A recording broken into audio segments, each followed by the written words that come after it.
अस्सलाम वालेकुम students, welcome to my YouTube channel. It's me engineer Sangrez Khan. आज का हमारा लेक्चर है physics chapter number 12 current electricity, जो सेकंड चैप्टर है हमारे पास सेकंड ईयर फिजिक्स का। इसमें हमारा आज का टॉपिक है variation of resistivity with temperature. इससे पहले जो हमने पढ़ा है रेजिस्टेंस पढ़ा, रेजिस्टिविटी पढ़ा, कंडक्टेंस पढ़ा, कंडक्टिविटी पढ़ा। इसके बाद जो आज का हमारा लेक्चर है वो है variation of resistivity with temperature. इसको हम variation of resistance with temperature भी कहते हैं, वो तब जब हम रेजिस्टेंस और टेम्परेचर का रिलेशन देखें। इसको हम रेजिस्टिविटी और टेम्परेचर का जब रिलेशन देखते हैं तब हम कहेंगे variation of resistivity with temperature. तो इस टॉपिक में बेसिकली दोनों है, रेजिस्टेंस का टेम्परेचर के साथ रिलेशन, रेजिस्टिविटी का टेम्परेचर के साथ रिलेशन, दोनों है। इनको कंबाइन करके एक ही टॉपिक का नाम दिया है variation of resistivity with temperature. इसमें वेरी फर्स्ट पॉइंट हमारे पास ये है कि रेजिस्टेंस और टेम्परेचर का आपस में कौन सा रिलेशन है। टेम्परेचर और रेजिस्टेंस का आपस में हमारे पास डायरेक्ट रिलेशन है। डायरेक्ट रिलेशन का ये मतलब है कि अगर हम टेम्परेचर को इंक्रीज करते हैं इससे रेजिस्टेंस बढ़ेगा, अगर हम टेम्परेचर को डिक्रीज करते हैं इससे रेजिस्टेंस भी डिक्रीज होगा। ये डायरेक्ट रिलेशन में है, एक चीज बढ़ रहा है दूसरा बढ़ेगा, एक कम हो रहा है दूसरा भी कम होगा। इसको समझने से पहले सिंपल एक एग्जांपल हम देखते हैं कि अगर हमारे पास कोई भी एक सॉलिड हो, ये है हमारे पास सॉलिड, जैसे कि हमारे पास है बर्फ। सॉलिड में हमारे पास क्या होता है, जो एटम्स है, सॉलिड में जो हमारे पास पार्टिकल्स हैं, एटम्स है, वो फुली बाउंड होते हैं, एक बॉन्ड में होते हैं। इसमें क्या होता है, ये जब बॉन्ड होते हैं, जब इस सॉलिड को हम यहां से टेम्परेचर देते हैं, टेम्परेचर मीन जब इसको हम हीट देते हैं, जिसको हम कहते हैं कि हीट देने से सॉलिड कन्वर्ट होगा लिक्विड में, वो एक अलग टॉपिक है। यहाँ पे जो हम पढ़ना चाह रहे हैं वो ये है कि सॉलिड में जो एटम्स के पार्टिकल्स हैं, जो मॉलिक्यूल्स हैं, वो फिक्स्ड रहते हैं, वो बॉन्ड रहते हैं, वो जुड़े हुए रहते हैं। ये जब वाइब्रेट करते हैं, ये किस तरह सिर्फ वाइब्रेशंस करते हैं, सिर्फ ऊपर नीचे होते हैं, इसमें मूवमेंट नहीं होती। यही तो हमारे पास डेफिनेशन है सॉलिड का। तो इसका ये मतलब है कि अगर हम इस सॉलिड को टेम्परेचर देते हैं, इसको हम हीट देते हैं, अगर हम टेम्परेचर को बढ़ाते हैं, ये एक ही फिक्स्ड पॉइंट पे इसके एटम्स वाइब्रेट करते हैं, ये होता है रूम टेम्परेचर पे, नॉर्मल टेम्परेचर पे। ये एटम्स मॉलिक्यूल्स इस सॉलिड में जो पार्टिकल्स है उसके ये वाइब्रेट होने के बाद जो इससे स्केप करते हैं, इस सॉलिड से निकलते हैं, जिसमें ये एक दूसरे के दरमियान स्पेस पैदा करते हैं, जिसको हम कहते हैं सॉलिड का लिक्विड में चेंज होना। ये तब होता है जब हम टेम्परेचर ज्यादा करते हैं, मतलब रूम टेम्परेचर ना हो, टेम्परेचर को इंक्रीज करना। टेम्परेचर को हम जितना ज्यादा इंक्रीज करेंगे, यहाँ पे जो हमारे पास रेजिस्टेंस है वो उतना ही ज्यादा इंक्रीज होगा, मतलब रेजिस्टेंस ज्यादा होगा, अपोजिशन ज्यादा होगा, रोकने की कोशिश ज्यादा होगी। इसी का मिसाल हर लेक्चर में, ये प्रीवियस 2-3 लेक्चर्स में मैं बार बार दे रहा हूं कि इनके दरमियान कोलिजन्स होती है। रेजिस्टेंस यहाँ पे क्यों ज्यादा होता है, रेजिस्टेंस क्यों पैदा होता है, उसका ये रीजन है कि जब हम इसको टेम्परेचर देते हैं तो इसके जो पार्टिकल्स है वो वाइब्रेट होना शुरू करते हैं। वाइब्रेशन से ये एक दूसरे से कोलिजन करते हैं, टकराते हैं। टकराने से क्या होगा कि हर कोई, जैसे ही हीट ज्यादा होता है, टेम्परेचर ज्यादा होता है, हर पार्टिकल कोशिश करता है कि वो निकल जाए, वो निकल जाए। एक दूसरे को रोकेगा कि पहले मैंने जाना है, दूसरा तीसरे को रोकेगा कि पहले मैंने जाना है। इस तरह रोकने की कोशिश होती है, मतलब अपोजिशन पैदा होती है। उसी अपोजिशन, उसी रोकने को तो हम रेजिस्टेंस कहते हैं।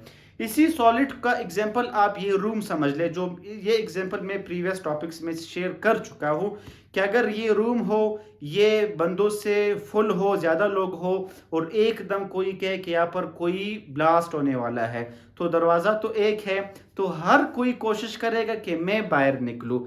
तो इस दौरान क्या होगा, हर एक दूसरे को धकेलेगा, टकराएगा, कोलिजन करेगा, हर एक का दूसरे को रोकने की वजह से दरवाजे से निकलने का चांस कम हो जाता है, मींस रोकने की कोशिश ज़्यादा होगी तो रेजिस्टेंस ज़्यादा होगा। तो ये एक सिंपल एग्जांपल है रेजिस्टेंस और टेम्परेचर के लिए कि जैसे ही टेम्परेचर ज़्यादा होगा इसमें रेजिस्टेंस ज़्यादा होता जाएगा। तो टेम्परेचर और रेजिस्टेंस में डायरेक्ट रिलेशन है। अगर हम कंडक्टर को देखें, कंडक्टर हमारे पास क्या है, सिंपल एक वायर है, एक तार है।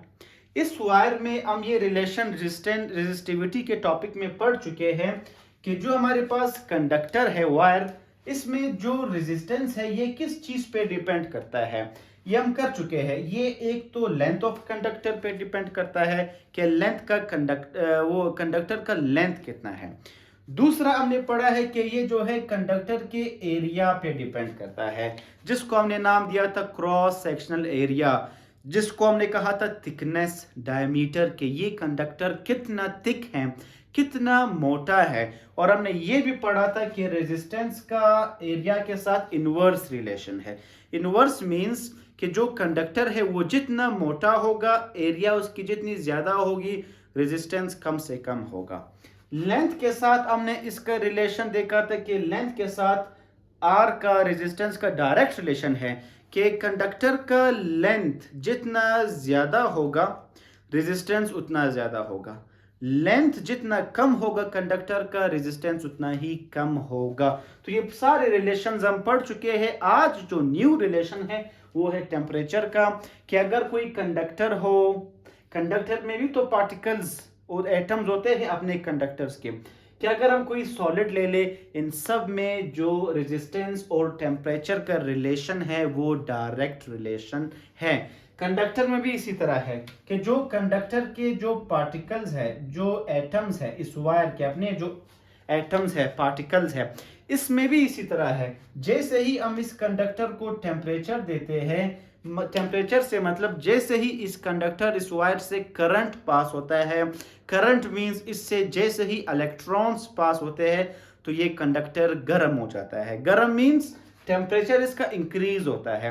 टेम्परेचर के इंक्रीज होने से क्या होता है, बिल्कुल ये प्रोसेस है कि कंडक्टर के जो पार्टिकल्स है, एटम्स है, वो आपस में कोलिजन करते हैं। कोलिजन से अपोजिशन रोकने की कोशिश पैदा होती है, जिसको हमने नाम दिया है रेजिस्टेंस का। तो यहां पर भी हम रेजिस्टेंस और टेम्परेचर का रिलेशन समझ सकते हैं।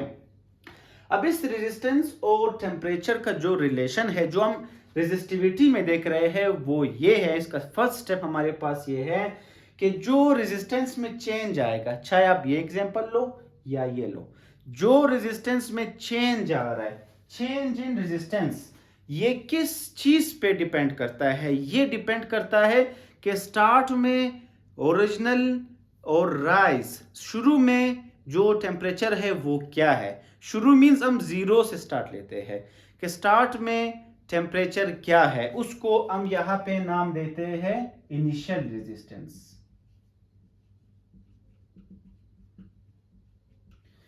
कि जो हमारे पास ये आर नोड है, ये यहां पे रिप्रेजेंट कर रहा है इनिशियल रेजिस्टेंस को, कि स्टार्ट में जो रेजिस्टेंस है ये डिपेंड करता है चेंज इन रेजिस्टेंस। रेजिस्टेंस जैसी चेंज होगा तो हम ये देखते हैं कि इनिशियल स्टार्ट से ही रेजिस्टेंस में कितना चेंज आ रहा है, कि change in resistance is directly proportional to the initial resistance. Initial resistance के साथ change in resistance direct relation में है। दूसरा स्टेटमेंट, और उस स्टेटमेंट का मैथमेटिकल फॉर्म ये कहता है कि the change in resistance is directly proportional to the change in temperature. Change in temperature को यहाँ पे जो हम स्टेटमेंट में रिप्रेजेंट करते हैं बाय वर्डिंग्स, वो हमारे पास क्या है, वो है हमारे पास राइज इन टेम्परेचर। कि जो चेंज इन रेजिस्टेंस है, the change in resistance is directly proportional to the rise in temperature. के रेजिस्टेंस में जितना चेंज आएगा उससे टेम्परेचर में भी उतना चेंज आएगा। रेजिस्टेंस में जितना चेंज आ रहा है उसमें टेम्परेचर में उतना रेज होगा, उतना ही वो ज्यादा होगा। तो इन दो रिलेशन पे बेसिकली ये डिपेंड करता है। तो स्टार्ट के पॉइंट्स हमारे पास, एक इक्वेशन हमारे पास ये है, एक ये है। इन दोनों स्टेटमेंट्स को जब हम मैथमेटिकल फॉर्म में लिखते हैं तो हमें ये मिलता है। जब दो स्टेटमेंट्स को जो इस तरह की रिलेशंस में हो, डायरेक्ट या इनवर्स, उसको थर्ड स्टेप क्या होता है, ये हमारे फिजिक्स के तकरीबन मेरे हर लेक्चर में ये चीज मौजूद है। तो हम क्या करते हैं कि ये जो टर्म है इसको हम एक बार लिखते हैं, जो ये डायरेक्ट रिलेशन का सिंबल है जिसको हम प्रोपोर्शनलिटी साइन कहते हैं, इसको भी हमने एक बार लिखना है। अब इसमें साथ में क्या क्या है, जो चेंज इन टेम्परेचर है वो किस चीज पे डिपेंड करता है, एक ये डिपेंड करता है आर नॉट पे, जिसको हम इनिशियल रेजिस्टेंस कहते हैं। सेकंड, ये चेंज इन टेम्परेचर पे डिपेंड करता है जिसको हम रेज इन टेम्परेचर कहते हैं। तो इन दोनों इक्वेशंस को एक साथ लिखना वो ये स्टेप है। लास्ट स्टेप इसमें क्या होता है, डायरेक्ट और इनवर्स रिलेशन वाले इक्वेशंस में, कि हम इस प्रोपोर्शनलिटी साइन को खत्म करते हैं। इसको खत्म करने का हमारे पास तरीका क्या होता है कि ये एज इट इज और ये R naught change in T as it is. Proportionality sign को खत्म करने का तरीका क्या होता है कि हम एक इक्वल लगाते हैं और एक कांस्टेंट लगाते हैं। तो इसको खत्म करने से हम एक इक्वल लगाएंगे और एक कांस्टेंट लगाएंगे। यहाँ पे जो कांस्टेंट यूज हुआ है ये डायरेक्ट और इनवर्स रिलेशन वाला ये जो प्रोपोर्शनलिटी साइन है ये नहीं है। ये जो सिंबल है ये यहाँ पे ऐसा कांस्टेंट यूज हो रहा है जिसको हम कांस्टेंट ऑफ प्रोपोर्शनलिटी कहते हैं। और इस कांस्टेंट ऑफ प्रोपोर्शनलिटी को यहाँ पे जो हमने नाम दिया है उसको हम कहते हैं टेम्परेचर कोएफिशिएंट। इसको यहां पे हम कहते हैं टेम्परेचर कोएफिशिएंट। तो जब भी हम variation of resistivity with temperature के टॉपिक पढ़ते हैं, इसमें जो कांस्टेंट यूज होता है वो है टेम्परेचर कोएफिशिएंट, जिसको हम इस सिंबल से जाहिर करते हैं। ये यहाँ पे डायरेक्ट और इनवर्स शो नहीं कर रहा, ये यहाँ पे कांस्टेंट यूज हो रहा है जिसको हम टेम्परेचर कोएफिशिएंट कहते हैं। अगर हम यहाँ पे टेम्परेचर कोएफिशिएंट को मालूम करना चाहे तो हम किस तरह मालूम करते हैं, हम जो चीज मालूम करते हैं उसको हमेशा हम एक साइड पे रखते हैं। तो वो हम किस तरह से कर सकते हैं कि इसको हमने एक साइड पे रखना है, इसी का ही हमने फार्मूला बना के देना है। तो R naught change in temperature, ये पूरा टर्म यहाँ पे मल्टीप्लाई हो रहा है, ये इक्वल के उस तरफ आकर चेंज इन आर से डिवाइड हो गए। ये बेसिक मैथमेटिकल स्टेप है।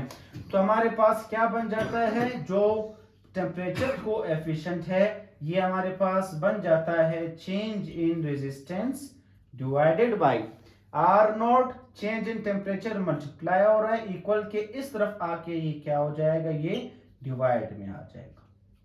तो ये है हमारे पास बेसिकली फार्मूला किस चीज के लिए, टेम्परेचर कोएफिशिएंट के लिए, जो यहां पर एज अ कांस्टेंट यूज हुआ है।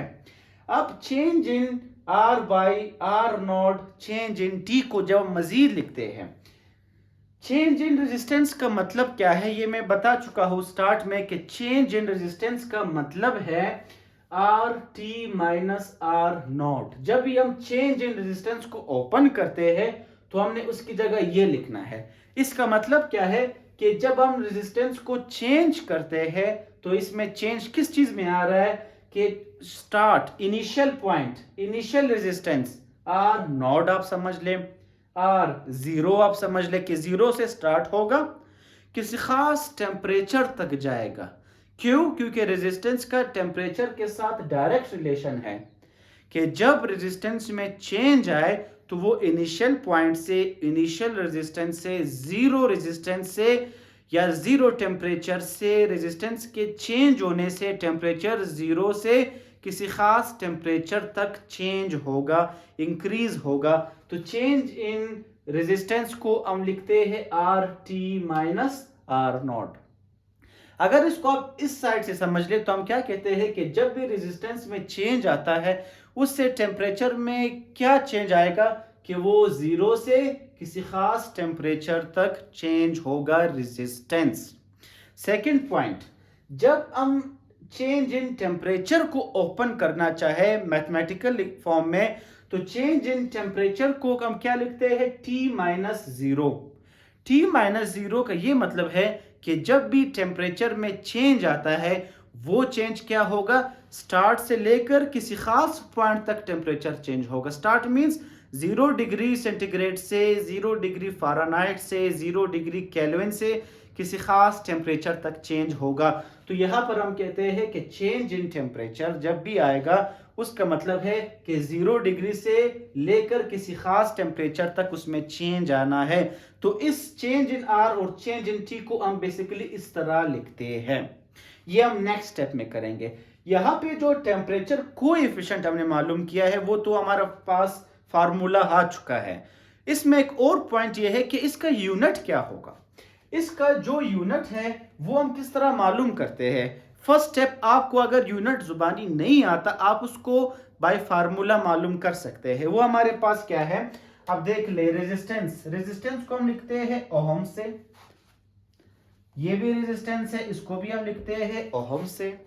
ये है टेम्परेचर। टेम्परेचर का जो एसआई यूनिट है वो बेसिकली हमारे पास है केल्विन। केल्विन यहां पे क्या हो रहा है, आप देख रहे हैं कि ओहम ओहम ऊपर नीचे सेम है तो ये एक दूसरे के साथ कट जाएंगे। ऊपर जब ओहम कट गए तो 1 बचा, नीचे हमारे पास केल्विन बचा। तो 1 अपॉन केल्विन हमारे पास इसका क्या है, ये है इसका यूनिट।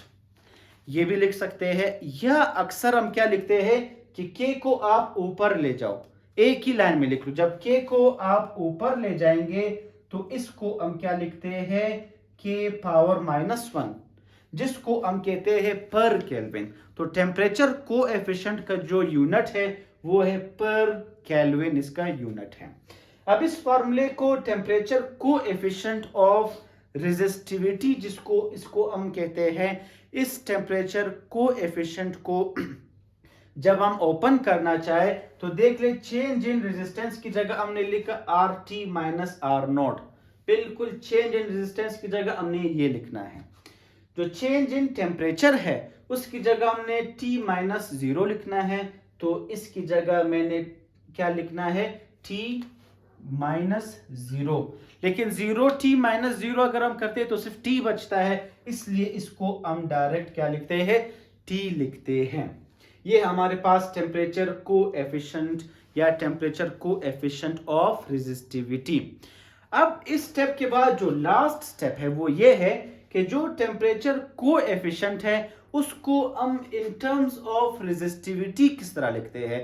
रेजिस्टिविटी हम लास्ट टॉपिक में पढ़ चुके हैं। लास्ट टॉपिक रेजिस्टिविटी का ही था। रेजिस्टिविटी को हम जाहिर करते थे किस चीज से, रो से। ये सिंबल को कहते थे रो, जिसको हमने स्पेसिफिक रेजिस्टेंस का भी नाम दिया था। तो हम ये कहना चाह रहे हैं कि ये जो टेम्परेचर कोएफिशिएंट है कि अगर इसको हम in terms of resistivity, in terms of this symbol लिखना चाहे तो किस तरह लिखेंगे। सो temperature coefficient in terms of resistivity जब लिखेंगे बिल्कुल यही फार्मूला है। अब क्या चेंज आ रहा है, देखिए जो हमारे पास रेजिस्टेंस है, रेजिस्टिविटी और स्पेसिफिक रेजिस्टेंस के टॉपिक में हमने रेजिस्टेंस का जो फार्मूला मालूम किया था वो था हमारे पास रो एल बाय ए, मतलब स्पेसिफिक रेजिस्टेंस, लेंथ और एरिया। ये हम कर चुके हैं रेजिस्टिविटी स्पेसिफिक रेजिस्टेंस के टॉपिक में। तो जहां पे आर होगा, आर की जगह हम उसका फार्मूला पुट करेंगे। तो यहां पे देख ले आर है, आर की जगह हमने क्या लिखा, rho L by A. R की जगह हमने लिखा रो एल बाय ए। ये भी आर है, इसकी जगह भी हमने लिखा रो एल बाय ए। ये है टी, टी हमने एज इट इज लिखा। आर है, आर की जगह हमने लिखा रो एल बाय है। अब यहाँ पे आपने सिर्फ मेंशन करना है, जहां पर टी होगा टेम्परेचर आप टी लिखेंगे, जहां पर नॉट या 0 होगा आप वो पुट करेंगे। फर्स्ट जो रेजिस्टेंस है जिसकी जगह हमने रो एल बाय ए लिखा है, फर्स्ट रेजिस्टेंस के साथ टी है, तो यहाँ पे फर्स्ट रेजिस्टेंस के साथ आप क्या लिखेंगे, रेजिस्टिविटी के साथ टी लिखेंगे। यहाँ पे आर के साथ नॉड है, तो यहाँ पे जो रेजिस्टिविटी है उसके साथ आप क्या लिखेंगे, नॉड लिखेंगे। यहाँ पे आर के साथ नॉड है, जब आर को हमने ओपन किया तो इसके रेजिस्टिविटी के साथ भी हमने क्या लिखा, नॉड लिखा। तो जिस फॉर्म में लिखा हो उसी फॉर्म में आपने उसको मेंशन करना होगा। अब इसके बाद सिंपल मैथमेटिकल स्टेप्स है, वो हमारे पास क्या है, ये हमारे पास टेम्परेचर कोएफिशिएंट, इन दोनों टर्म्स में हमारे पास क्या एलसीएम है। जब भी इस तरह के दो टर्म्स हो, दरमियान में माइनस या प्लस हो, हम एलसीएम लेते हैं। इन दोनों टर्म में हमारे पास एलसीएम क्या है, वो है हमारे पास एरिया। ऊपर हमारे पास क्या बचेगा, रो टी एल माइनस ये है rho naught L divided by, यहां पे ये एज इट इज लिखेंगे rho naught L divided by area, और ये है हमारे पास टी। अब यहाँ पे हम क्या देख रहे हैं, अब यहाँ पे आप देख ले कि जो एरिया और एरिया है वो सेम है, ये आपस में एक दूसरे को काट देंगे। क्या बचेगा हमारे पास यहाँ पर, यहाँ पे हमारे पास जो आ रहा है वो है हमारे पास, इन दोनों में कॉमन क्या है, इन दोनों में कॉमन लेंथ है, तो हम इसको कॉमन निकालेंगे। ये हमारे पास लेंथ कॉमन, तो क्या बचा, रो T minus rho naught divided by area, और एरिया कैंसिल हो चुका है। नीचे क्या बचा हमारे पास, रो नॉट लेंथ एंड टी, तो ये हम सॉल्व कर चुके हैं। अब नेक्स्ट स्टेप हमारे पास क्या है, अब देख ले, लेंथ और लेंथ ऊपर नीचे सेम है, तो लेंथ और लेंथ आपस में क्या हो जाएंगे, कट जाएंगे। नेक्स्ट स्टेप हमारे पास यहाँ पे क्या हो सकता है, ये है हमारे पास rho T minus rho naught divided by rho naught T. बिल्कुल हमने यही टर्म लिखा, सिर्फ एक चीज नहीं लिखा है, वो है लेंथ, क्योंकि वो कट गया। तो इस इक्वेशन में लास्ट स्टेप हमारे पास क्या है, लास्ट स्टेप हमारे पास इसमें ये है कि जो टेम्परेचर कोएफिशिएंट है ये है रो T minus rho naught divided by rho naught T. क्या चेंज ला रहा है, हमने इसको in terms of resistivity, in terms of ये स्पेसिफिक रेजिस्टेंस लिखना है, in terms of this symbol लिखना है। तो हमें अभी तक हम टेम्परेचर कोएफिशिएंट में है, तो इसमें कन्वर्ट करना है। उसके लिए हम क्या करेंगे कि ये देख ले डिवाइड हो रहा है, ये डिवाइड हो रहा है, इक्वल के इस तरफ आकर ये क्या हो जाएगा, मल्टीप्लाई। तो मैं डायरेक्ट कर रहा हूं, ये है हमारे पास टेम्परेचर कोएफिशिएंट, ये टर्म यहाँ पे आके क्या हो जाएगा, मल्टीप्लाई हो जाएगा। तो ये है हमारे पास रो नॉट टी, तो यहाँ पर ये खत्म हो गया, ये यहाँ पे आके मल्टीप्लाई हो चुका है। अब हम क्या चेंज ला सकते हैं, ये देख ले, रो नॉट माइनस में है, ये इक्वल के इस तरफ आके क्या हो जाएगा, प्लस में हो जाएगा। तो इसको हम किस तरह लिखेंगे, अब देख ले, ये हम क्यों कर रहे हैं, क्योंकि in terms of resistivity, resistivity के फॉर्म में चेंज करना है। ये तो जीरो पे है, हमें जीरो से कोई लेना ना, हमें किसी खास टेम्परेचर की हम बात कर रहे हैं विद टेम्परेचर, तो हम इसको विद टेम्परेचर में ही चेंज करेंगे। तो इसको जब इस तरह आप शिफ्ट करेंगे ये एक साइड पे रह जाएगा। वो हमारे पास क्या है, रो टी, ये है हमारे पास temperature coefficient rho naught T minus rho naught equal के इस तरफ आके क्या हो जाएगा, ये प्लस हो जाएगा। लास्ट स्टेप वो हमारे पास क्या है कि इन दोनों में आपको क्या कॉमन नजर आ रहा है, इन दोनों में हमारे पास ये दोनों टर्म एक जैसे है, कॉमन है। तो कॉमन को हमेशा हम बाहर निकालते हैं, इसको हमने निकाला बाहर, तो हमारे पास क्या बचा, इन दोनों को जब हमने कॉमन लिया, ये और ये बाहर गए, तो ये जब बाहर कॉमन निकल गया तो इसकी जगह 1, कुछ नहीं है तो 1 लिखते हैं। ये ऑलरेडी बाहर आ चुका है कॉमन, तो यहाँ पे ये टर्म और ये टर्म रह गए, तो हम लिखेंगे टेम्परेचर कोएफिशिएंट एंड टेम्परेचर।